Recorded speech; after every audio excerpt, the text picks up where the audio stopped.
भिकाऱ्याला 1 रुपया दिला तर तो भिकारी सुद्धा 1 रुपया घेत नाही, आम्ही शेतकऱ्यांना 1 रुपयात पीक विमा योजना दिली, अशा प्रकारचं वक्तव्य राज्याचे कृषी मंत्री माणिकराव कोकाटे साहेबांनी केलेलं आहे।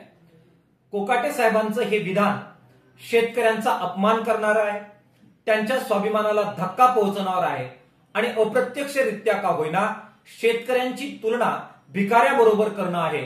किसान सभेच्या वतीने माणिकराव कोकाटे साहेबांच्या या विधानाचा मी तीव्र शब्दामध्ये धिक्कार करतो। घामाचं दाम शेतकऱ्यांना दिलं असतं, त्यांची लूट थांबवली असती तर अशा दीनदमडीच्या योजनांची शेतकऱ्यांना कोणतीही गरज राहिली नसती, किंबहुना शेतकरीच आपल्या घामातून जो कोट्यावधी रुपये सरकारी तिजोरीत कराच्या रूपाने जमा करतायत त्यातूनच या योजना राबवण्यात येत असल्यामुळे कोकाटे साहेबांनी जो 1 रुपयात पीक विमा योजना दिल्याचा दाखला दिलेला आहे तो कोकाटे साहेबांनी किंवा राज्याच्या मुख्यमंत्र्यांनी किंवा संबंध राज्य सरकारने त्यांच्या स्वतःच्या मालमत्तेच्या खिशातून तो पैसा दिलेला नाही, तो सरकारच्या तिजोरीतून दिलाय आणि ती सरकारची तिजोरी शेतकरी श्रमिकांच्या घामाच्या पैशातून भरलेली आहे। ही बाब माणिकराव कोकाटेंनी नीट समजून घेण्याची आवश्यकता आहे।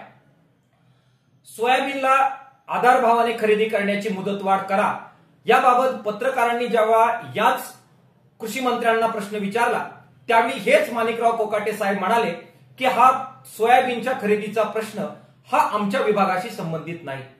त्यांनी तो संबंध प्रश्न पणन विभागाकडे ढकलला।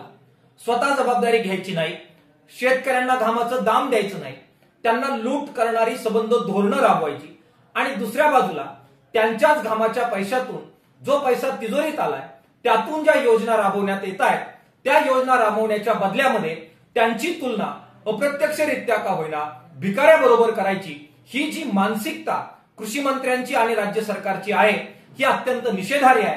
त्यांनी याच्यामध्ये सुधारणा करावी। राज्य सरकारने आणि कृषी मंत्र्यांनी हे विधान तातडीने मागे घ्यावं, शेतकरी समुदायाची माफी मागावी आणि शेतकऱ्यांना घामाचं दाम द्यावं, या प्रकारची मागणी किसान सभेच्या वतीने आम्ही करतोय। माणिकराव कोकाटे साहेबांनी अशा प्रकारे यापुढे विधान करत शेतकऱ्यांना आहत करणं थांबवावं अशी सुद्धा अपेक्षा त्यांच्याकडून व्यक्त करतो आहे।